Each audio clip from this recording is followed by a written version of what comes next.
All right, sports ball fans, another super amazing edition of Sports and Tacos coming at you. Got a super awesome show this morning. We'll be talking some baseball and some football with MLB superstar, ex-superstar Greg Vaughn. We're going to be diving into divisions. We got a bunch of Greg. The last time you were on, I don't think you had a chance to meet G Unit. She's one of the co-hosts. It's Alex Ginzel. She's one Hi, of the Greg. regular co-hosts on I Sports like and that already. Tacos. Yeah, she was busy having a little baby boy. Yes. So the last time that you were on, but Thank you. yeah, she's a regular co-host. She's a huge Kansas City Chiefs fan from Kansas City. So you got a lot of the AFC West represented on the show. But real quick, we will dive into the intro and we will get this party. Nice to meet you, Greg. Nice to meet you too. Started. Why Sports and Tacos? Because we're number one. We try to do things a little different from everybody else, and that's who we are because we party like the big dogs. Okay, sweet.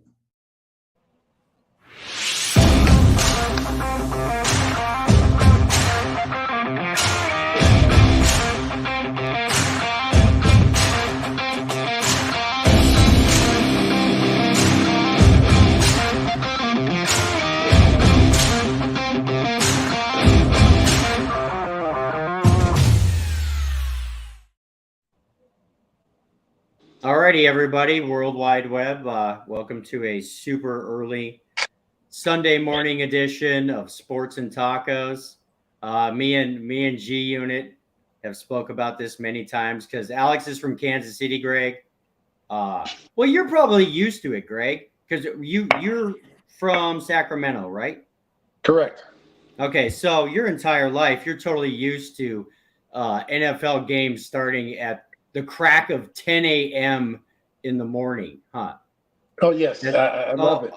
Oh, my God. We hate me and Alex Ginzel hate it. We can't being from, because they start at 11 a.m. It's just so early for NFL to start out here on the West Coast. But anyway, so every Sunday morning, like I was telling you yesterday, we do a pregame.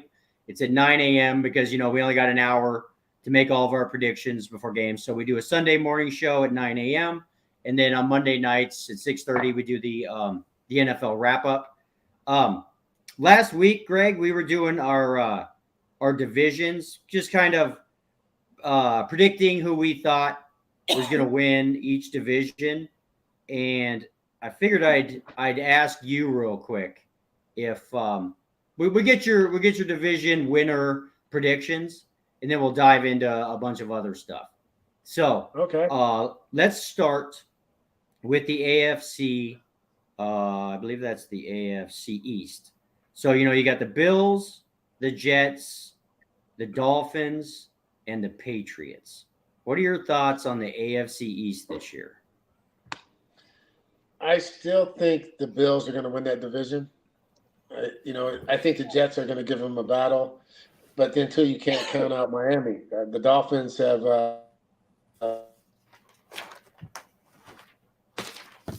and I think that might be the toughest division of football. I think the Bills are going to be there, and I think the Jets have if everyone stays healthy, and the media doesn't get on air too much, you know what I mean, and gets them preoccupied with the media. I think the Bills. Hey, real quick, you played for the Yankees for a little while, didn't you, Greg? No, somehow that trade. Oh, that's right. That's right. You were going to go to the Yankees. So, did you ever have? What was your experience with New York and New York media as opposed to like a smaller market? Is it nuts? Well, as a visitor, you like to go to New York. You get a little bit of everything. But after 4 days being a small town guy from Sacramento, it's a lot of people. There's no grass. So it's but the city's the city. And the media, I guess, from what I hear, as long as you play well, they're your friend. But if you don't play well, they have a job to do. And the thing about the fans on the East Coast, they're passionate. They wear it on their sleeves. I mean, you are like part of their family. So, if you're not playing well, you're going to hear about it. So, I mean, I never got a chance to experience it firsthand. But, if you're doing well, they love you. If you're not, probably run you out of town. If you think about it, on a scale of 1 to 10. Go ahead, Tony. I was going to say, if you think about it, Mr. Vaughn, look at Philadelphia, man. They throw batteries. They beat up Santa Claus. Yeah, they're pretty passionate. Yeah, they are passionate. It's awesome to see because out on the West Coast, your mom can go to USC and the kid will go to UCLA. You know what I mean? Out there, they live and die the same. It's embedded in them. So it's awesome to be that passionate about something, but I can't see. Well, yeah, I can. If my 49ers lose, my day might be a little rough, but it's they wear it on their sleeve. That's right. Last week you guys beat us by 1 point. I couldn't believe it. 1 point. Oh, we're counting preseason? You know what I mean? Well, we're going to be counting regular season. Remember last year when you were at good old Invesco Field, Mile High, where we beat you by a little bit. By what was it? 1 point? I think that was 1 point. The 11-10 barn burner game. Oh my gosh! I remember what happened yesterday, last year. But hey, let's talk about what's up with your Trey Lance going to the Cowboys? Hey, that's a tough one for all 49er fans because you gave up so much to get him. Yeah. Three first-round picks. That can hurt a little bit, but I also feel bad for him. I feel like when he did get a shot, he broke his ankle in the first minute of the second quarter.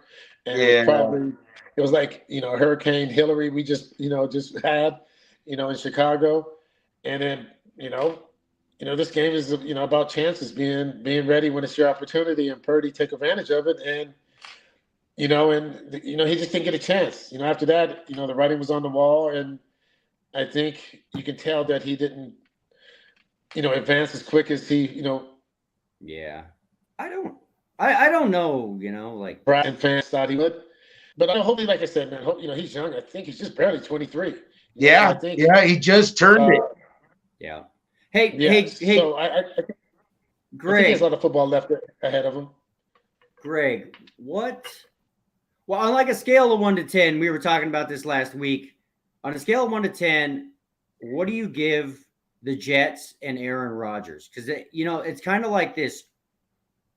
Nobody really knows, especially now that they picked up Dalvin Cook in that AFC East, because everybody knows the Bills are going to be good. The Bills are good every year. But, man, it's just such an X factor now with the Jets because they had a great defense. You add Aaron Rodgers, and now you add Dalvin Cook. On a scale of 1 to 10, what do you rank the Jets now? 7. Just a 7. Huh? It might be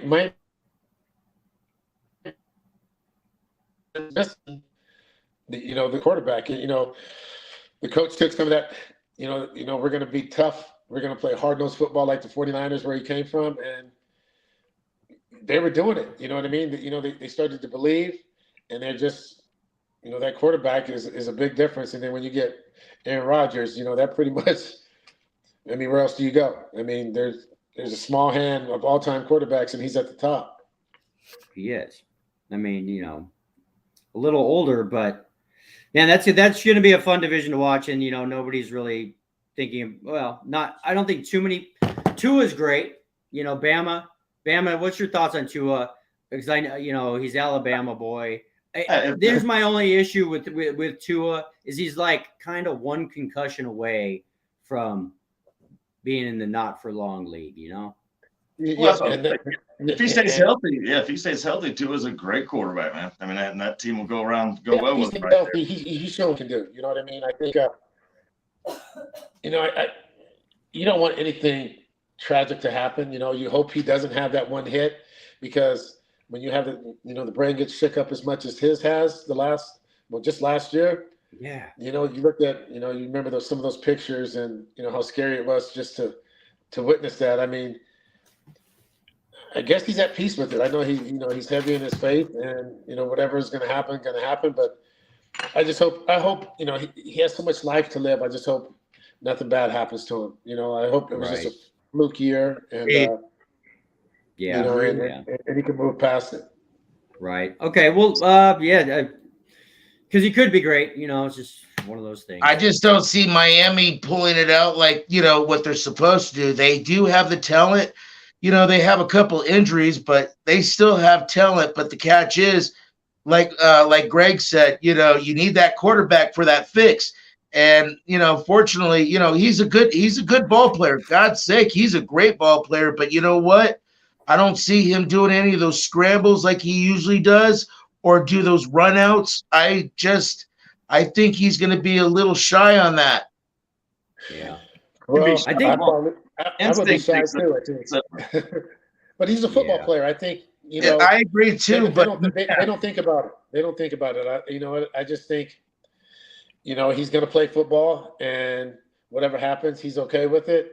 And, I just pray that nothing bad happens to him. Because like I said. This reminds me, leads me to a question I want to ask G-Unit. Okay, you got little baby Jack, right? Yes. Okay, if little baby Jack grows up and wants to play football. For the Denver Broncos. I don't think so, Tony. But is Mama, what's Mama's thoughts going to be about baby Jack wanting to be a football player? Well, we want him to be an MLB player, a baseball player. There you go. Make him a relief pitcher. Make him a closer where he can make $50 million a year just to come in and get 3 outs. Yeah. Like that's there you go. That's it. Or a backup quarterback. A backup. Oh my gosh, no. Or golfer. No. Hey, go golfing, man. I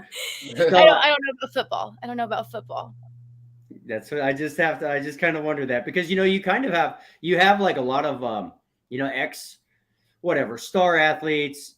Was it Tom Brady? I can't remember who it was. Somebody very prominent recently came out and said there was no way they would let their kids play football.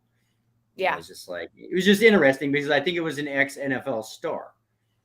So I think that was Drew Brees. Was it? I just, now that you got baby Jack, I just kind of wonder what Mama's feelings are. I love football. Like, that's my number one sport. But for my child to play that, I don't know. Just getting hit all the time. It's just a rough sport, Just wanted to get your opinion. So anyways, hey, Greg, let's dive into the AFC North, because AFC North, looking at it this year, is a crazy interesting division. Okay? I like it. You got the Pittsburgh Steelers, who may have found their quarterback. You got the Cleveland Browns, who, they got a full season with Deshaun Watson coming up. You got Baltimore, and you got the Bengals. That's going to be a hell of a division. That's a fight. It's a dog fight. Yeah, you know what? I think I might take back the toughest division in football. I think. I didn't want to say that earlier, Greg, but yeah. I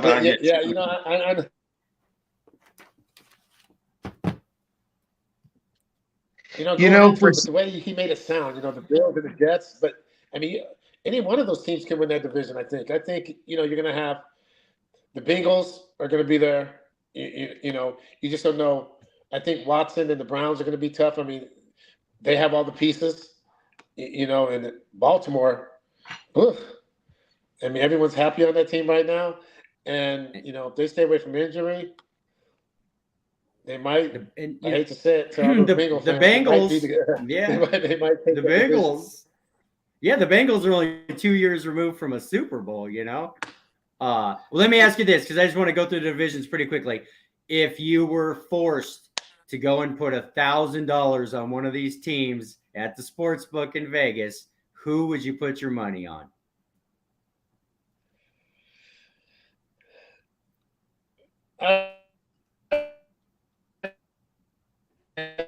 Eagles. The Bills. I put my money on the Bengals. I just think Joe Burrow. I just think Joe Burrow and the receivers that they have and Mixon. I just think and the defense. I just think they're young, they're hungry, and they've had a taste of it, and they want to get back there. Got it. Okay, so AFC South, we go from probably the toughest division in football to probably, in my opinion, the easiest division in football. You got Jacksonville. You got the Colts, you got the Titans, and you got the Texans. Jacksonville. Okay, Jacksonville. Yes. Sunshine. I'm putting his poster on because now that the Denver Broncos don't have like maybe one wide receiver for Russell Wilson to throw the football to, Trevor Lawrence's poster is going on this wall the rest of the season. Just so you know. Little kiss marks all around it. X's and O's. I like Jacksonville. I think Trevor Lawrence is like the second coming of John Elway. I mean, I was talking about it a little bit last year. That's why Tony and Bama are making fun of me. But I think given the right circumstances, either on a neutral field or in Jacksonville, I see them as maybe one of the only teams that could possibly knock off the Kansas City Chiefs. That's just my opinion. But, that's just me. I'm high on the Jacksonville Jaguars this year. So, go ahead, Greg. Yep.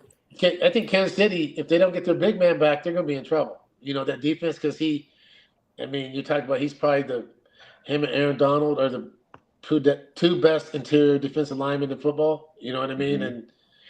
And he just means so much to that, their defense, and yeah. So on any given day, anybody can beat someone, but Jacksonville, they have nothing to lose. You know what I mean? All the pressure's on the Chiefs. Mm-hmm. Yeah. Got it. All right. AFC West. Mahomes, though. Which? Never. That's right. Never. Yeah, AFC West. I think for me, the only thing that's interesting in the AFC West is you would think sooner or later Justin Herbert and the Chargers are going to get it together. Obviously the Chiefs are probably the team to beat in probably all the NFL, in my opinion. And I think that the Chargers coach should have got fired last year. I think they need a new coach. But Justin Herbert, that team kind of has all the tools on paper anyways to go deep. What do you think about the AFC West? Obviously, you got the Raiders and the Broncos, the Chiefs and the Chargers. What are you thinking in the AFC West, Greg? That's no Chiefs, no brainer. You know what I mean? They're going to be back like they are every year. You can't. I see. I'm saving mine for later on in the show. My 49er gear won't come out yet. That's funny. But, 49er gear won't come out yet. So I think the Chiefs. I think everybody else is rebuilding in that division. I think the Chargers. They're close though. Like I said, I just don't know how you go for it on your own 25-yard line all the time. You know what I mean? Fourth and 2 on your 25-yard line. I don't get it. Me either. Somehow he still has a job, so it's crazy. 4th and 2 on your own 25 or 30, and they go for it all the time. Well, and I've spoke about this on, I was really surprised that Sean Payton actually took the Denver Broncos job, because I honestly thought that, first I thought the Chargers coach was going to get fired. And then when he didn't, I figured if I was Sean Payton, I would have went back to commentating for one more year, then waited for the Chargers coach to get fired, then went and taken the Chargers job for two reasons mainly. And that is because Justin Herbert is a stud. So you have a stud quarterback right with a long, he's got another 10 years in the league at least. And you have a fan base that isn't insane like the Broncos fan base. Like Chargers fans. You call yourself a Bronco fan still. No, I'm still shocked that you call yourself a Bronco fan. Do you hear yourself? But I'm talking about Sean Payton. Like, why would you go Exactly. He's a Denver Broncos coach. I know. I'm saying if silly little rabbit. if I was Sean Payton, I just don't think that was necessarily the best decision for Sean Payton. That's all I'm saying. No, You he's have coming. Justin He's or- coming into a team that Maybe needs help. Yeah. He I can think be. this- He can be the that guy. He Okay. can bring it up like another guy named Peyton Manning, 2015. He comes in with a broken back, broken neck. He comes in, he loses the first Super Bowl, but then next season wins the Super Bowl. What do you think, Greg? I think, you know, I hate to speak for someone else. I think, like you said, if it was myself, I don't know. I think it's intriguing because now he gets to prove what type of coach he is. You know, it's easy to go. Thank you, Mr. Vaughn. To go to a situation where you don't have to prove anything, you know, because you have all the pieces, you know, and I hate to say this, you know, sort of like with the Raiders or Tampa Bay with Gruden after Dungy left, you know, all the pieces were there. You just put the key in ignition, win the Super Bowl, but players, you know what I mean? And I think Sean Payton's going into a situation where, as you guys know, it was horrible last year. I mean, you couldn't even watch it. You know what I mean? It hurt. I mean, yeah, I couldn't watch it. I mean, yeah, if they were on Thursday night or Monday night, yeah, I was playing pickleball or something. You know what I mean? It was time to do something different. Yeah, I just kind of wonder about with Sean Payton, and I guess you could say this about like a Bill Belichick. Is Sean Payton without having Drew Brees? Because he's not stepping into a situation where there's necessarily a Drew Brees sitting there. He's got what looks to like maybe a broke down Russell Wilson. You know, well, I think he was still Sean Payton because if you know after Drew Brees was gone, they still competed. You know, with right. To be successful, so you know you had Hill running, the quarterback spot for him, and I just think, yeah, he's a good coach, and I think he wanted to prove, to the world that he should be mentioned up there with the Belichicks and whoever else is up there. Right. Okay, let's wrap up with the NFC. So in a division I don't really care about, but NFC East, you got the Redskins, the Giants, the Cowboys, and the Eagles. What are your thoughts there? Eagles. Yeah, Eagles. Eagles all day. Eagles. What are your thoughts, real quick, on the Cowboys? Are the Cowboys trending up or trending down? It's hard for me to talk about the Cowboys. I don't like the Cowboys. I mean, all my and it's nothing against the Cowboys. It's just their fans. You know what I mean? When they win, yes, you got they're all over social media. They got their flags all over. Uses when they lose. They're so obnoxious. I can't stand Cowboys. And I'm a 49er fan, so my biggest game for the year. We have to beat the Cowboys. We have to beat the Cowboys. Okay, and the NFC North is becoming more interesting. You got the Lions. You got Jordan Love now, the quarterback at Green Bay. You got the Bears. Justin Fields and the Bears. He sort of started to show some promise, and they had 1 million draft picks. And then you got the Vikings, who actually won the division last year. What are your thoughts on the NFC North? I think Detroit and then Chicago. And I think I think the Packers, I've seen him play, I see him playing against the Jets in Lambeau last year when the fans were actually booing Rodgers and they put Love in. He's good. I think he's going to be okay. But yeah. Right coach for that team. The players love him. The city's behind him. And as long as Goff can just keep making the right decisions, I think they'll win that division. Yeah. But I think the Bears are Fields to me, he's like Hurts. He's another class act. Even when things are down, he never says the wrong thing. He just goes out there and plays. He leads by example. And I think the Bears are going in the right direction also. Yeah, it's definitely an interesting division. Okay, to NFC South, which is, I'm not going to lie, looking at it just looks like a dumpster fire of a division. Okay, the NFC South, you got the Saints, which I have no idea. Tampa Bay, who no longer has Tom Brady. Atlanta, and Carolina, man. What do you? I think you could flip a coin. I think you could flip a coin in that one. I think.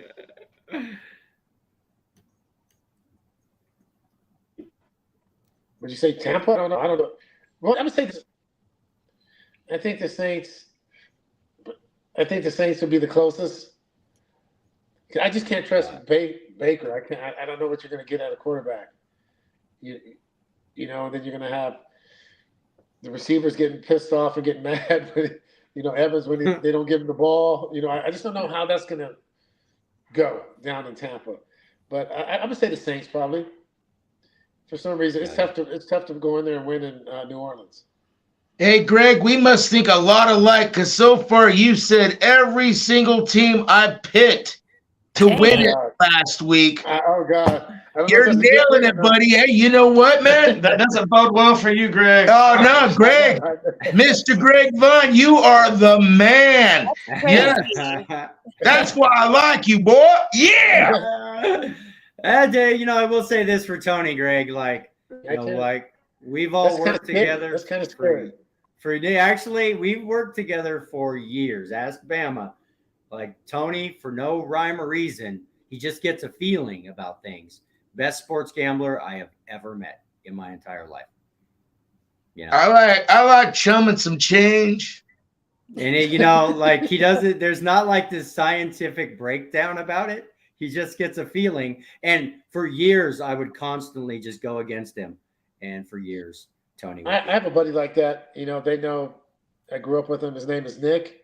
He just does things to bother me all the time. So, I mean, we can never be on the same two-man golf team ever, right. Because he will root against me just so he can send out a text message to say that he was, better than me that day, or he was the man, MVP, as he calls it. Mm-hmm. And, I live in Vegas, and if we have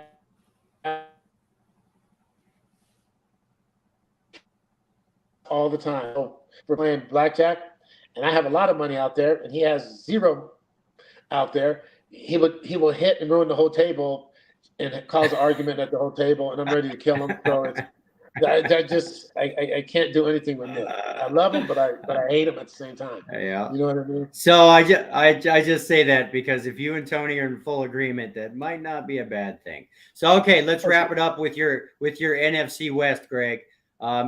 Obviously you got the Niners, but this is actually to me a kind of an interesting division, mainly because even though the Niners could win this division, I would be a little bit scared of Seattle, mainly because they had every one of the Denver Broncos draft picks, it seems like. And they almost made the playoffs last year. So they were just about there in the play, and that team is only getting better. So Cardinals, Seahawks, 49ers, and the Rams. I don't think the Rams are going to be as bad as they were last year. So what do you think, Greg? Yeah, 49er fan. I hate the Rams, so I don't care what they do. I just can't stand the Rams. 49ers, Seattle, I think will be second because they don't change the way they play football. They play the same way. Their coach gets a lot out of them. They love playing for them, and everyone seems happy now. You know what I mean in Seattle. I was there for the All-Star game, and they're already talking about the Hawks, and they're still talking about the Mariners, but everyone's happy. I think. With the quarterback in place and, with Walker at running back, I think they're going to do some big things. Yeah. Okay. Yeah. I was thinking the same thing. Okay. Well, cool. We got the divisions. Then we're going to take a quick commercial break, Greg. Then we got some questions with Alex Ginzel. And then I found some pretty interesting player prop bets this season before we dive into the season. So how, if you don't mind me asking, how long do we have with you this morning, Greg? Are you in any kind of hurry or anything? We got another half hour with you. Yeah, you do. Yeah. Does that work? Okay. I have to get used to getting up on this time on it. It's just rough after Saturday night, Oh, yeah. Understand. And that again, it goes back to the whole West Coast thing. So yeah. Okay. We'll run some commercials real quick, and we'll be back in just a minute.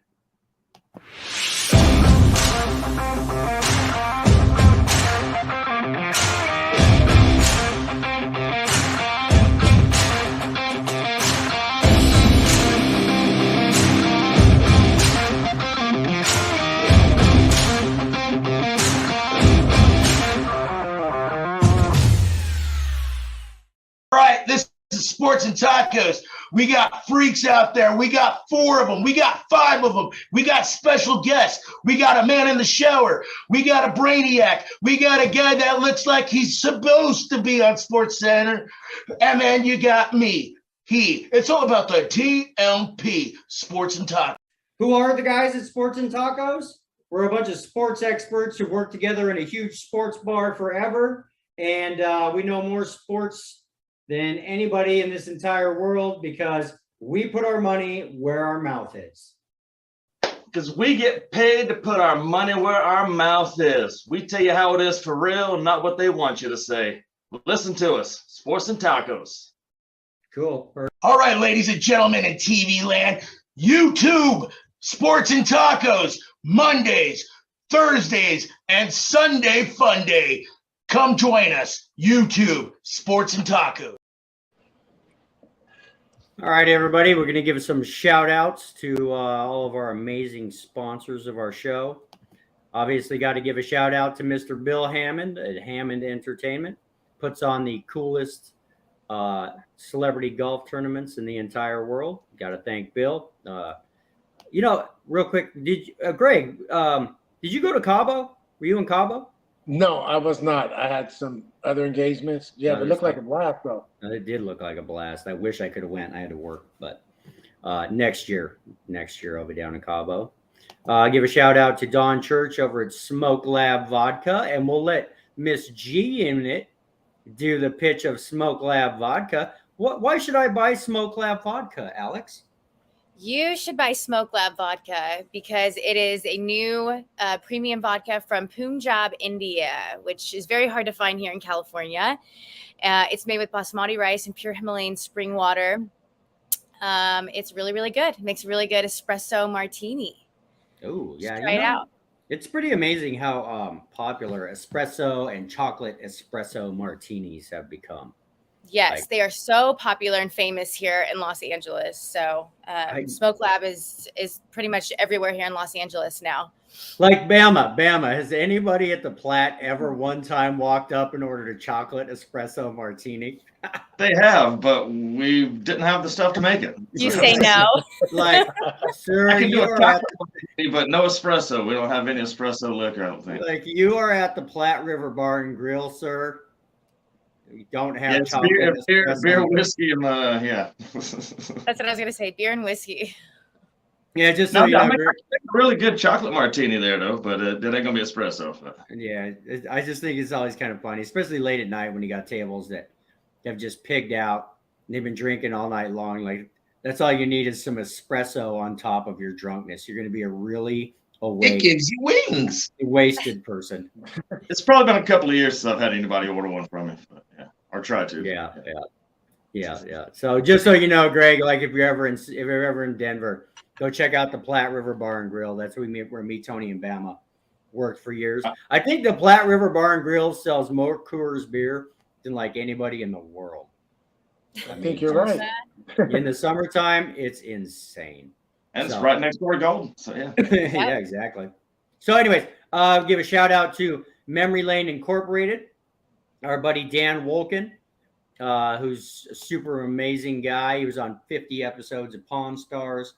You know, if you got a Babe Ruth rookie card or a Mickey Mantle rookie card, Dan Wolkin is the man you would call for that kind of stuff. And check out Memory Lane Incorporated. It's like the Christmas wish list for sports memorabilia. And we'll give a shout out to Megan Johnson and Doug Plank. Doug, ex-Chicago Bear, great. The sports and shopping. Doug and Megan are going to be coming on tomorrow night's show. Just so everybody knows, we're going to nice. I remember them from a long time ago. Yeah. We're going to have Doug on doing his NFL season preview. We'll give a shout out to Ray Pinetto over at Pro Signatures Memorabilia. They got the coolest sports memorabilia. I should actually post some videos. I was helping Ray work the Pump Brothers event last week, Thursday and Friday. It was crazy. I mean, the thing that was, besides the amazing sports memorabilia that was at the Pump Brothers event, I actually got to meet Mike Tyson. Man, that was crazy. Iron Mike, man. That's ludicrous. That's awesome. That right, it was cool. That right hand, shaking Mike Tyson's right hand, I was just like, wow. I mean, that is a right hand that has caused some damage over the years. But he, totally nice guy. So, and then I want to thank Paul Pratt over at Noah Water. Paul's Noah Water is blowing up. Super electrolyte injected Noah Water. And we'll have Paul back on the show here soon. He's going to try and get his buddy Steve Smith on. They got some beef because Steve Smith's USC actually plays Paul Pratt's Nevada this season. And no, it's like next week, I think. Is it next week? It's a week or two. Yeah. So we're trying to get Paul on. Maybe we'll be able to get him on with Steve Smith and see their little rivalry. So, anyways, G Unit. Since it's the first time you met Greg, G Unit had some questions for you, Greg. You got Greg, okay. Talking about baseball, your career. What's the longest home run that you have ever hit? Shoot, I think Stan Belinda. I think probably in Cincinnati as a Padre going up in the third deck. Wow. I think that one was good, and then coming back as a Padre against Milwaukee over left of the alleyway at County Stadium, and at one hop. They showed it on the replay. One hopped by the visitors bus out of the stadium. That's crazy. Dang. Somebody eats their Wheaties. They count the same, Yeah, that's just two, but they all count the same. It'd be hard to say. I don't know how far. Yeah, I was just happy I got to run around the base. That's it. Yeah, that's awesome. Cool. That is cool. I actually caught a ball once. I was the third base line, in the stands, and I caught one. It was pretty cool. Third base I was line? a little girl. Really? Nice. Kansas City Royals game. Yeah. Have you ever thought about coaching? Yeah, I have. I think the situation would have to be right. You know what I mean? I would have to be able to be myself. And, it's just a lot of time. I think, like I said, the situation would have to be right, so I could still, I don't know. It just had to be the right organization at the right time I don't know. That would be my time to coach, and, it's not going to have a good outcome. But I love teaching. I love talking baseball. I love all of it. And I think, the people in baseball now with analytics, they're scared to bring former players back because they think we don't agree with it. Yeah. I just think it's hard to teach baseball players if you haven't played the game. You know what I mean? Yeah. We know how it feels when you're struggling. We know there's so much more in the game, than just changing everything and saying swing up and exit velo. Sometimes I think they put fancy words on stuff to get us off of the real problem. Because, if I pop up to the catcher, exit velo was not too good. If I had a double off the wall, exit velo was good. They just have numbers to justify the game. Yeah. I could do it. It's just different. I have 3 kids and 2 of them played. It's a different mentality now. You know what I mean? They're a little different. Yeah. I was going to ask you if you had kids and you could just coach them, the little leagues or whatever. They went to their mom a lot to ask her for advice. You know what I mean? And I'd be like, "How many hits does your mom have?" I know what I'm talking about. You know what I mean? It's just one of those things where, I think it's tough. It's tough for boys. You know what I mean? It has to be a different situation. It's tough because sometimes they take it wrong. I mean, all you're doing is trying to help. You know what I mean? Yeah. So I would just let mine come to me. I would try my best not to say anything unless they ask me a question. Yeah. Because it usually didn't end too good. Yeah. I know I was like that with my dad when I was a kid. Like, I was, don't tell me what to do. Yeah. Yeah. Any other questions, G Unit? Yeah. What's your favorite college football team? I'll go first because I'm from Kansas, so I'm gonna go KU. I actually graduated from KU, University of Kansas. So Coach Bill Self. Nice. Yeah. The University of Miami. Really? That's where I went to school. So there you go. Wow. University of Miami. You went to the University of Miami. Were you there during all the Yep. You were, weren't you? Oh my goodness. The good times, yes, sir. Did you? I watched the documentary. I thought that was awesome. Yeah, just watched that the other night. Yeah. Yeah, I just seen it too. I forgot where I was at, and it was on. And I was like, shoot, I was there. That was perfect. I remember that place. Hey, yeah. Greg, did you play? Does Miami have a baseball team? Did you play baseball in Miami? Yes. Yeah. When I think of Miami, I don't think of baseball. I think of obviously football and then basketball. But yeah, they got some good baseball teams down there. Well, the only reason you think of basketball is because of last year. If you think of Miami, you think of. I think of football, baseball. When I was there, we were number 1 in the country. So, baseball. I mean, it was fun to play in front of a packed stadium every night, Mark Light Stadium. Mm-hmm. Coach Ron Frazier. I didn't fly until I got drafted professional. I mean, I didn't ride a bus until I got drafted by the Brewers. We flew everywhere. It was unbelievable. Did I got to ask you this then. Did the football players and the baseball players commingle at the keg parties? Oh yeah, shoot. We had a sports apartments. Everybody mingled. You had this. Oh my God, we could start a podcast probably just about that. It's unbelievable. That is awesome. Yeah. You could. G Unit. Any other questions for Greg Vaughn? There's a ton of questions, I'm sure, but we can move on. All right, cool. All right, that's. Hey, Shuck, I got something for Greg. Hey, Greg, do we like collecting sports cards and all that. Do you still do that, or did you ever? I collected cards when we used to put them in our spikes on our bike. You know what I mean? Way back, you make those noises. Motorcycle, yeah. So I'm not a big card collector. I don't. I know my grandson collects Pokemon cards, and he can tell you everything about baseball. Mm-hmm. You know what I mean? He's major. He collects them, but I don't. Not so much. Yeah, that's kind of funny because I've been a collector since I was like 5 or 6. So I love having guys like Dan Wolken and Ray Pinetto on the show because they're into memorabilia and all the stuff. And then I don't know if you remember Billy Hughes from the Celebrity Golf Tournaments. He also helps Bill out. He comes on the show. He was a color analyst. Okay. And Billy, I was like, let's do like a collectible segment.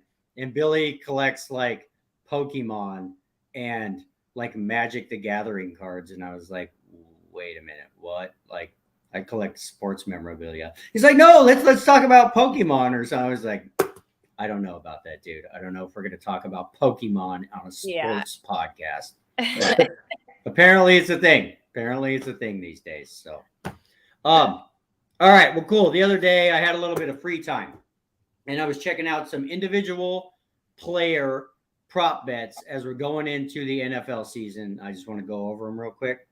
What are your guys' thoughts on Jordan Love over or under 3,350.5 yards passing this season? What are our thoughts on Jordan Love? Over or under 3,350 passing yards? Under. Tony says under. Bama. Yeah. I want to go with the under on that one too. Just I kind of like what like Greg said earlier. I've watched Love play a little bit this preseason. He's had some good moments looking, but when you got Aaron Jones and AJ Dillon back there, you're going to do more ground and pound than anything. So I could see the under on that. Greg, what are your thoughts? 3350, Jordan Love passing yards. I would say under, just like Mama and Tony said, because they don't have to throw it because they don't have the quarterbacks going to demand to throw the ball. You think they're just going to, like you said, ground and pound. Get back to how it used to be in that division. So you guys think that they're going to go away from the offense of Aaron Rodgers, throwing the ball 40, 50 times a game, get back to old, and probably just because it's his first season? Because he's been there for, 3 or 4 years behind Rodgers. I don't know. He can run. He's a runner too. So I think I'm taking the over, and I think it's just based on that 17-game season. This could be the kind of wager where you might not hit in a 16-game season, but I think you might in a 17-game season. Does that make sense? I don't know. Spencer, they got a lot of young wide receivers, which some of them got hurt last season, but then when they came back, they performed, they scored touchdowns. But at the same time, you got a different guy in that backfield now. You don't have no Rodgers where he'll sit in that pocket for a couple seconds longer than usual, and then he launches it and wins the game. Right. He's got a young buck that wants to prove something for Green Bay and Lambeau Field and all those fans saying, hey, I'm here to stay. You got to remember, too, Aaron Rodgers was behind somebody, too, for a couple seasons, and he had to prove himself because, Brett Favre, that's a big name, too. Well, okay, this is why I kind of say what I'm saying. It'd be different if he was a first-round draft pick last season and they were just throwing him to the wolves. I think they would downgrade the offense and run the football a lot. But because he has sat back there for a few years, I honestly think they're probably going to be more comfortable letting him air it out more than they would, which again is why I kind of like the over, because 33-50, it's not a huge number in the NFL these days in a 17-game season. I kind of like that. So therefore, I kind of like the over just because I think they'll let him throw it more than they would if he wouldn't have been sitting behind Rodgers the last couple of years learning the offense. But I might be wrong. So, and G-Unit, just so you know what we're talking about here, if you don't. Green Bay. Yeah, he's taken over for Aaron Rodgers. He was a first-round draft pick a few years ago. This is going to be his first real season. I mean, I don't know how much drama it caused, but I think it had a little bit to do with why Aaron Rodgers is no longer a Packer, because they took Jordan Love to begin with. I think they picked him 3 years ago, maybe 4 years ago, something like that. And it it pissed Aaron Rodgers off. Anytime, you're in the prime of your career and your team all of a sudden takes a first-round quarterback, that's kind of them saying they're planning for the future. So I don't know. You could do over or under 33-50 if you want, G-Unit, but just what are your thoughts on Jordan Love being successful with the Green Bay Well, Packers? I heard he's doing really well recently. And I mean, there's a reason why they were looking at him, for their future. So I'm going to go over. Yeah. You're going to go over? Okay, so me and you are taking over. Okay, so another interesting one, which to me is maybe even more interesting than the Jordan Love play, and that's Kenny Pickett. Over or under 3,300 yards. It's only 3,300. Again, I like the over just because, the Steelers, they're not usually down for long. 3,300 yards in a 17-game NFL season. And don't get me wrong, there's skyscrapers in Vegas for a reason. It's not because, people win all the time. But 3,300 yards, 3,300 yards. I like the over of that. He looked good last year. What are you guys' thoughts? Tony? I like it. He's a good quarterback, and he's got Pickett. He's got a great wide receiver core. Washington is awesome. Pickens is awesome. even Najee Harris put on some weight, and he could still catch the ball in that backfield. Got a great tight end. Well, got two great tight ends now. I like the over. I really do. I like the over. I think he's going to shine. That division's going to be tough. Very, very tough. Bama, what do you think? Over or under 3,300 yards for Kenny Pickett? Yeah, over. Definitely the over on that, man. Kind of like what Tony was saying. I like what Pickett did last year, especially towards the end. He did get better. He's looked excellent this preseason. And, yeah, Pickett to Pickens, man, that's going to be something you hear a lot this year. Yeah. And playing that division, you might be down a lot, so you're going to be throwing the ball more anyway. So I like the over for sure. Definitely. Greg Vaughn, what do you think? Kenny Pickett, over or under 3,300 yards? Oh, I think, it was key for him to play last year. I think over. And I don't think you're going to just run up and down in that division. The defenses are too good, and you're going to have to let it go. And, they're putting good players around him. I think it's going to be interesting. I always like the Steelers, and they have one of my favorite coaches in the NFL. So I think, definitely over. G unit. I'm going to go over. Even though we got unanimous. Maybe we should all start a little fund when we all agree on something. Yeah. Because, 3,300 just doesn't seem like that big of a number. In a 17-game season, in an NFL. That's like 180, 189 a game, something like that. I think you could do that.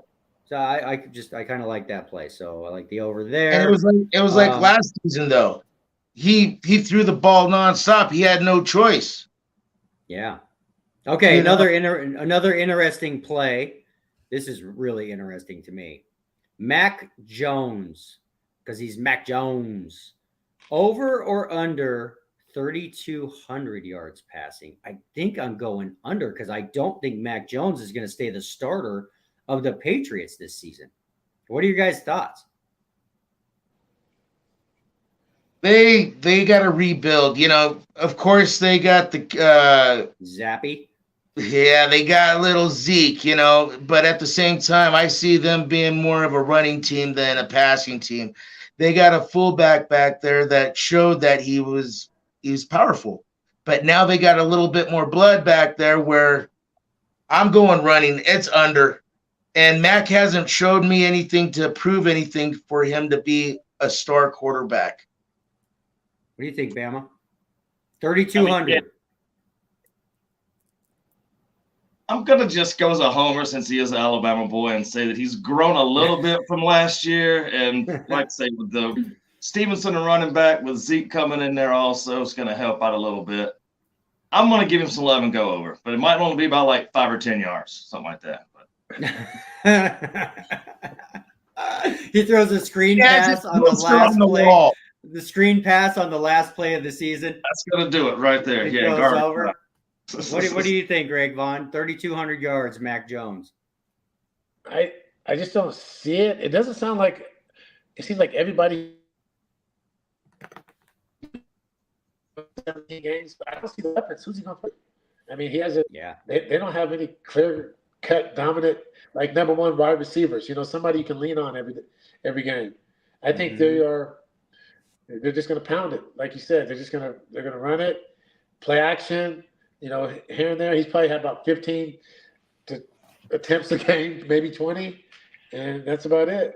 And actually, there was that one game where they actually won the game against Buffalo, and Mac threw 2 passes the entire game. I think it was last year, the year before. That was a record. Yeah, 2 passes the whole game. Crazy, right? When the wind was blowing 100 miles an hour. Yeah. Yeah, I remember that. Yeah. G unit, Mac Jones, over or under 3,200 yards? I'm gonna go under. I think the Patriots are struggling a little bit. They are. They got Juju Smith-Schuster. He can hopefully get them 1,000 yards. There you go. They need some. Yeah, but when you get double teamed every single game because they don't have nobody else. Stay healthy. Exactly. Yeah, he's got to stay healthy and the graces of the coaching staff to play 17. That's my problem. I don't think Belichick is a believer in Mac Jones, so that's kind of why I want to take that because I think he's gonna be on the bench some this season. But one thing that would help him, he does have Bill O'Brien as his new coordinator, and I don't know if they linked up at Alabama, but I know they ran the same kind of stuff because he was Alabama's coordinator where he came from. O'Brien did, and then back to the Patriots. So that might help Mac right there, being a little bit familiar with something he's bringing in. But yeah. Okay. Next one. Yeah, I'm taking under. Okay, this is kind of interesting. Trevor Lawrence, over or under 26.5 touchdown passes. You know me. I'm taking over. I think Trevor Lawrence is about to have a breakout ass season. Yeah. 26.5 is not very many in a 17-game season. Definitely over. Heck yeah. Definitely over. Over, sure. Like any two good wide receivers out there. I mean, that Kirk dude kicked butt last year. They just plus this will be Calvin Ridley's first year coming back from suspension after the trade from Atlanta. Yeah, he's got too many weapons not to throw 26 more touchdowns. Yeah, I mean, I bet Ridley's gonna be their big touchdown boy. He's got something to prove. I'll bet on it. You think so? You're thinking so? Everybody's unanimous on the over 26.5. Trevor Lawrence. Yeah. Sweet. Like I said, we need to get rich off of this. But then again, there's skyscrapers in Vegas for a reason. There's been many times in my life I thought something was an absolute cannot miss. And then at the end of the season, you're like, what the F happened? So last one that was interesting to me was DK Metcalf, over or under 950 receiving yards. I see Seattle being much improved. I like over of 950. Over. Because he's a beast, man. When he is healthy, he is a beast of a wide receiver. He's a beast of a human being in general, but like, and that is going to Deebo Samuel and San Fran right there. I'm just big man, goes down the field, never drops the ball when it's around him. Yeah, man, Deebo Sanders. He's a running back. He's a wide receiver. Damn, I bet he can pass the ball too. Yeah. So yeah, now those you just have to stay healthy. Stay healthy. Stay healthy, exactly. So basically, DK Metcalf over under 950. I think it might be easy money over 950 because that's going to be a good Seattle Seahawks team. And you got Tyler Lockett on one side, you got Metcalf on the other. They got a good running. Yeah. Now again, I think they might be a year or two away from making like serious runs, and I don't know how convinced I am that Geno Smith is like going to take them to a Super Bowl and win a Super Bowl, but that is a good team, and they have all the Broncos draft picks, dude. I mean, they've had all the Broncos. Yeah, that's a much improved team. So, all right, well, cool. Over on DK Metcalf. So, last thing I got on the list, was I wanted to play a little G Unit Price is Right sports trivia. What do you guys think of that? Wrap up the show. Rest in peace, Barker. I know. Okay. Rest in peace, Bob Barker. I know. Bob Barker. This will be our commemoration to Bob Barker. 99 years wrong. old. Price is wrong. The price is wrong, bitch. So funny. Poor Adam Sandler got his butt kicked. I think it's funny. The buddy of mine at work last night was like, he lived to be 99 years old. He stayed under 100 stayed under $1 without going over. Without going over. Okay, cool. Let's score. Okay, we'll take one quick break real quick. I'll just run a couple commercials. Then we'll do a little sports trivia with G Unit. I'll tell Greg how it's played. So basically, Greg, these are questions that I'm assuming G Unit doesn't know the answer to. So the point of G Unit Price is Right is you are trying to guess what number you think she's going to say. But occasionally she surprises us and she knows the answer to the question. So you are not trying to guess the answer to the question. You are trying to get as close as possible to the answer you think G Unit is going to say. And that's why we call it G Unit Price is Right.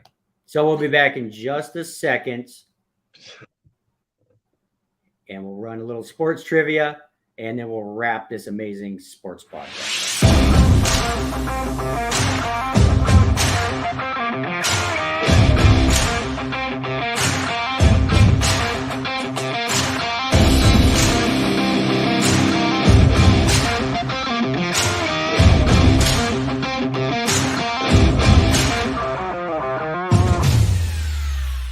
right, ladies and gentlemen in TV land, YouTube Sports and Tacos, Mondays, Thursdays, and Sunday Fun Day. Come join us, YouTube Sports. Why Sports and Tacos? Because we're number one. We try to do things a little different from everybody else, and that's who we are because we party like the big dogs. All right, this is Sports and Tacos. We got freaks out there. We got 4 of them. We got 5 of them. We got special guests. We got a man in the shower. We got a brainiac. We got a guy that looks like he's supposed to be on Sports Center. And then you got me. It's all about the TMP, Sports and Tacos. Who are the guys at Sports and Tacos? We're a bunch of sports experts who work together in a huge sports bar forever. And we know more sports than anybody in this entire world because we put our money where our mouth is. Okay. Does everybody, you need to play this game, Greg? Do you have a pen and a paper handy, Greg? Yes, sir. Okay, everybody get a pen and paper. And this is going to be NorCal specific. What do you mean? Because Greg's from Sacramento and he's a 49ers fan. So it's gonna be NorCal sports teams specific. All right, everybody ready? You guys got a pad and paper, Bama? Okay. Yeah. So the first question. Now again, remember, don't say your answer. You're not trying to guess the correct answer. You're trying to guess what G Unit is going to say. How many Super Bowls did Joe Montana win?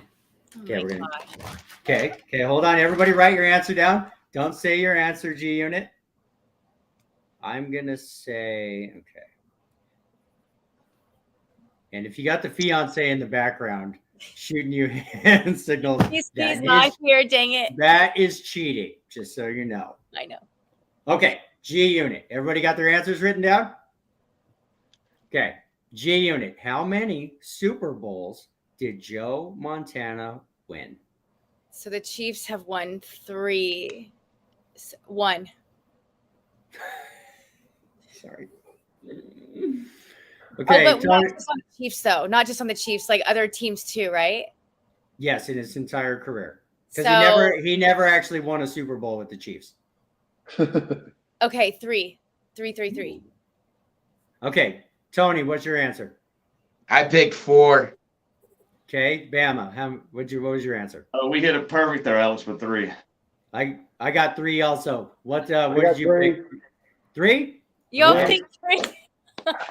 Tony, Bama. I picked 4 for the reason that it's a scary part. He thought Montana won in Kansas City too. I forgot Steve Young won once, so that's where my 4 came in. Okay. I forgot about Steve Young. Just so everybody knows, I forgot to say that the prize for winning G Unit Price is Right is a new car. So don't I need one of those. Brand new Porsche. Okay. Yeah. So okay. All right, guys. So the G Unit, just so you know, the answer is 4. Joe Montana won the Super Bowl 4 times, and he never lost the Super Bowl. And is the one argument still to this day as to why Joe Montana still could be considered the GOAT over Tom Brady is he was 4-0 in the Super Bowls. He never lost the Super Bowl. I knew that. Yeah. He won 2 against Cincinnati. He won against Miami, and he beat my beloved Broncos in New Orleans. Tony, we know that. Yes. Boy, I know that. 55-10. Okay. All right. So now, next question. How many Super Bowls have the San Francisco 49ers won in all of history?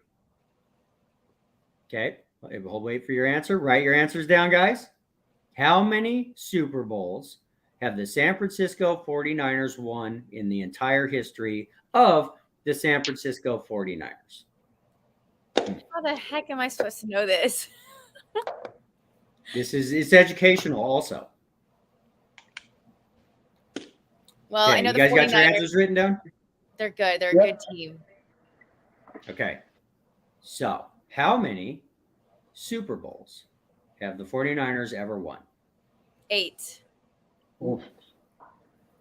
Okay. What'd you guess, Tony? Altogether, it is 5. I did kind of cheat with using Steve Young.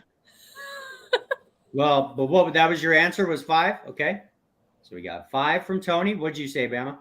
I said You 5 weren't as trying well. to be right, though, right? Just trying to guess what G.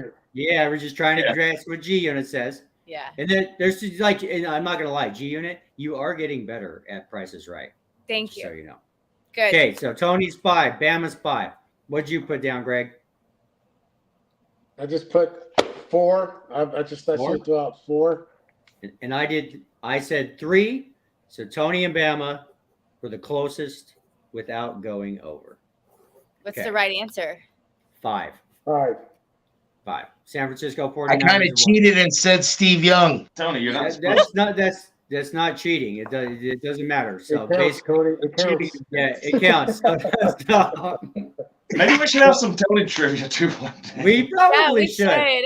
We totally should. So G Unit. I haven't drank any Tony Weisers. That's why we do the Sunday morning shows. Sometimes we get both. We get pre Budweiser Tony, and then on Monday nights we get post Budweiser Tony. That's right. So they're both entertaining. Anyways, Joe Montana won 4 Super Bowls, and then Steve Young won Super Bowls. And it's kind of crazy to think about. The Niners haven't won a Super Bowl since Steve Young, at least for me. They've had some good teams, you know. So all right, next question. Yeah, that's what I mean. Like, okay, Greg, you really think Brock Purdy's taking you guys to the promised land this year? I mean, you have the best team since Steve Young, in my opinion. Like I said, that's why they got to call Tom Brady and do whatever it takes to pull him out of retirement. Well, you think about it. I think if, who knows, if he didn't get hurt last year in that game, I think he has enough to, once again, I think Shanahan calls the plays and puts him in position to be successful. And he gets the ball out of his hand. And I think so. We have enough. Yeah. We have. Okay, next question. All right. Jerry Rice is still, to this day, arguably one of the greatest wide receivers of all time. How many touchdowns in Jerry Rice's entire NFL career did he score, G Unit? Hold on. Hold up. Write your answer down, guys. How many touchdowns did Jerry Rice score in his entire NFL career? Write your answers down, guys. What team? He played for the Niners the most of his career. Then he played for the Raiders for a little while. Then he actually retired at Denver Bronco, I believe, didn't he? Like that last season, he came to the Broncos. That is correct, sir. So Jerry Rice was by far, before he retired, the greatest wide receiver of all time. Now there's some guys since that, could argue. You could make an argument, but Jerry Rice was the man. The man. And the thing is kind of crazy that when he broke the all-time record, that number, was, I think, held by like Lance Allworth or somebody. He literally, that was the all-time record when he broke it. But by the time his career was over, he more than doubled what the all-time record used to be, which is insane. Put it that way. How many touchdowns did Jerry Rice score in his entire career, G Unit? Oh my gosh, probably so many. I have no idea. Are we talking like hundreds? What do you think? 150. That's actually okay. Tony, what's your answer? I said 385. Okay, Nice. I thought it might be something like that. Bama, what was your guess? Yeah, I was gonna say I got 375. 370. Greg Vaughn, what did you think G Unit was going to say? 80. 80. I was thinking 80. And I said, okay, and I said 100. So the correct answer is 208 career touchdowns, which is crazy. Because when he broke the all-time record, I think I don't quote me, but I think it was 100. Lance Allworth, I think, had scored, and maybe even because they weren't even counting just receiving. And Lance Allworth and I think Walter Payton both had 100 touchdowns in their career. He broke that record in the middle of his career and went on to more than double the all-time record. 208 touchdowns. I think 207 of them were receiving. One of them was like rushing or something. So closest without going over was Spencer. I guessed 100. Yeah. All right. So we got Spencer, Tony, Bama. So next question. How many home runs did Reggie Jackson hit in his entire career, G-Unit? How many home runs did Reggie Jackson hit in his entire Hall of Fame heralded Major League Baseball career? G-Unit, what's your answer? His entire career, not one season, entire career. And Reggie Jackson was a beast. He is a man who hit 3 home runs in a World Series game one time. And Greg knows a little bit about hitting home runs in World Series games. Greg hit 2 in one game once. You hit 2 Right, home Greg? runs? Yeah. In a World Series game against the Yankees. Wow. Yes. That's really cool. That's Yep. Yeah. G-Unit. Hell yeah. How many home runs did Reggie Jackson hit in his entire career? Okay, guys, write your answers down. I can't even I don't know. Just throw out a number. 550. Okay. What? That's your answer. That's way too much, huh? No. That's your answer. Okay, That's- Tony, what'd you guess? 600. Okay. Bama, What'd you say, G-Unit again? 550. Oh, I got 500. Oh, 100? What'd you She's guess, good. Greg? Dude, she is good. I put 400. 400. I put 1,723. oh wow. Bama. Very specific. Yeah, so Bama, you got that one. Yeah, G-Unit. He hit 563 What? career How did I home get runs. this close? I don't know. See, that's like I said, because your sports knowledge is getting bigger and bigger. The more you're on the show about other than NFL stuff, you're starting to kind of get a feel. Like the more we play, and just like I said, Greg, like G-Unit is all about Kansas City Chiefs and NFL, but we love her on the show. So we're just trying to broaden her sports knowledge with G-Unit Prices Right and these sports trivia games. That we I didn't play. think she was going to get them right, though. I was going to guess. I know, Greg. I didn't either. That's what I mean. It's okay, and I'm not going to lie. It's starting to lose a little bit of its comedic value because when we first started this, the answers were like in outer space. Yeah. You're 17 out of 1. Spencer. Now, what's that? You're 17 out of 1. 1,700. Yeah, exactly. 17. That's why I guess 1,723. Good job, Alex. So yeah, Good job. Alex, you're like I said, you are getting better at G. That was totally at the top of my head. 550. I have no idea why I guessed that. Well, you figure. I mean, in Major League Baseball, basically, if you hit over 30 home runs in a season, you're a pretty good power hitter. If you hit over 40 home runs in a season, you're a really good power hitter. If you're like Greg Vaughn and you have hit 50 home runs in a season, you're a beast. So you multiply those numbers over like a career, and that's kind of, where you sort of get some of these numbers, just so you know. Like, I think unless you're Hank Aaron and you literally hit 30 or 40 home runs every year for like 24 seasons. He never hit 40, did he? I think maybe once or twice he did, but he literally would hit 25 to 35 every year. But for 24 years, the consistency of Hank Aaron was unbelievable. So, okay. Now, last question. This is a toughie, but it's a toughie for a reason because it's the last question.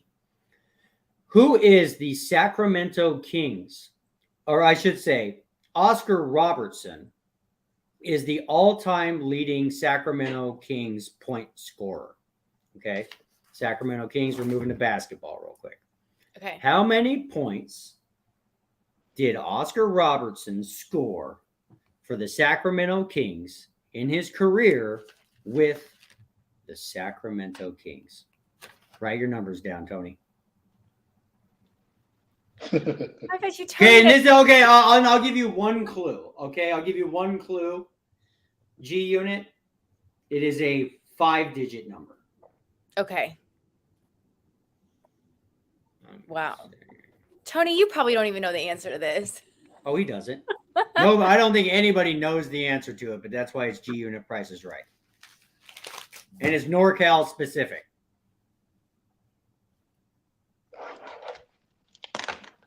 Okay, everybody got their numbers down? Okay, it's a 5-digit number. Oscar Robertson, how many points did he score in his career with the Sacramento Kings? 10,100. 10,100. All right, what'd you write down, Bama or Tony?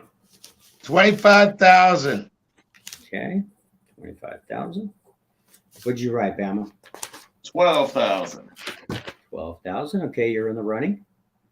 Greg Vaughn, what did you write down? 13,000. 13,000. I wrote down 15,000. So everybody went over. No. The correct answer is 22,009 points. Wow. So I had written down. What did I write down? I wrote down 10,000. So what'd you write down, Bama? 12,000. 12,000. Tony, what'd you write down? 25,000. You went over. Greg Vaughn, what did you write? 13,000. 13, 15. Okay. I think Spencer wins this round of G Unit Price is Right. I'm not exactly sure because we got a bunch of ties. Who wins the new Porsche? But Greg Vaughn, because you came on the show, how would you like a new Porsche? I would love one. Thank you. There you go. Yay. Go cruise this hot rod down the strip. Everybody. Yeah, It will turn heads everywhere. Awesome. Well, cool, guys. That was G Unit Price is Right. Another amazing edition of Sports and Tacos. NFL is about to get going hard. I wanted to talk some baseball, but I think maybe next time we have you on, Greg, hopefully, I don't know, in the next month or so, we'll have some serious MLB playoff talk that we can talk about. Anything else real quick, guys? Okay. You guys might want to ask Greg. I mean, Ohtani, that sucks about Ohtani, you know, his arms. It's cool that he can still hit. That's like kind of the only real MLB. Was there any major MLB stuff, Bama, just before we wrap it up?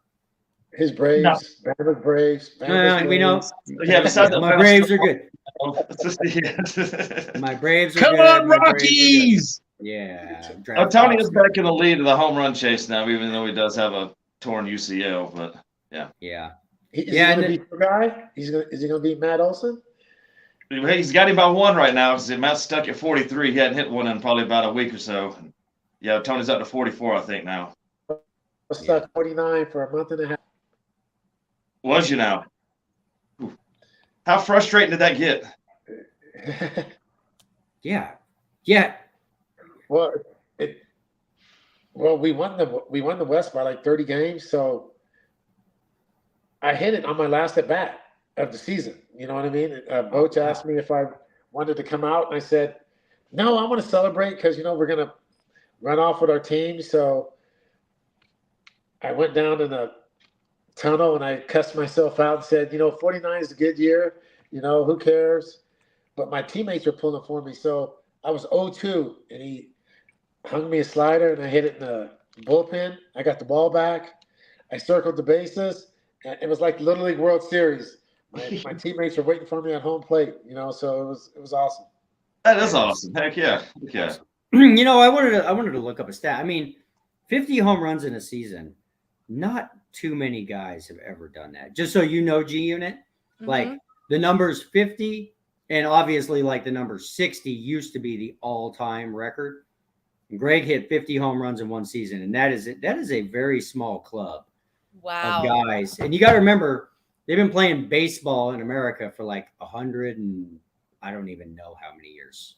Like 150 years. Very few guys have ever hit 50 home runs in one season. Wow. That is a beast of a season. All-star player. Thank you. What about the Royals? When are the Royals G Unit going to be back in the playoffs? Man, yeah, I don't know. I'm not having any help for them. Well, that's think about it like this. Other than the Rockies, these teams, if you think about the Cubs and the Astros, they were horrible, and that horribleness led to World Series championships. Because they were getting, I assume, the first picks, right? I think baseball's about the same, right? Yeah, you have to be bad. Then you can be good. You have to be bad. Yeah. It's just Kansas City doesn't spend the big free agent money though. Yeah. Yeah. They don't. Yeah. They don't get the big free agents, but they get good players. I tell you, Bobby Witt Jr. I played against his dad in college and in the pros. He's a stud. Yeah. You just I don't want to get too into anything, but it doesn't seem, and I kind of get it, but the Rockies don't seem to do that either. And the anomaly of the Colorado Rockies, Greg, is they're always one of the top 10 teams in attendance. People love the Rockies. They don't really care how good they are or not. Yeah. Beautiful stadium. Just something fun to do. So fun. Yeah. And I'll have to talk to you about this, Greg, because when I had Bill Hammond on, next time I have you on, we'll chat about the A's leaving Oakland. And we were using the template of when Colorado finally got baseball, lower downtown Denver was not a nice area of Denver.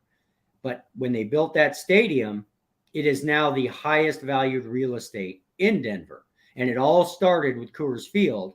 And I just don't understand why that couldn't be the template for Oakland. But we'll talk about that for another show. Okay. All right. For sure. Thank you, guys. All right. Thanks, everybody. Everybody have a good Sunday. Thanks for coming on, Greg. And we'll do this again soon. This was a blast. Sounds good. Thanks for coming on, Greg. All right, Yeah, Greg. Bye. We got a 3:30 tea time today. It's gonna be fun. We got golf. Have fun. Right. I love golf. Bye, guys. And I'll be drinking Tony Weisers. That's right. Bye, guys.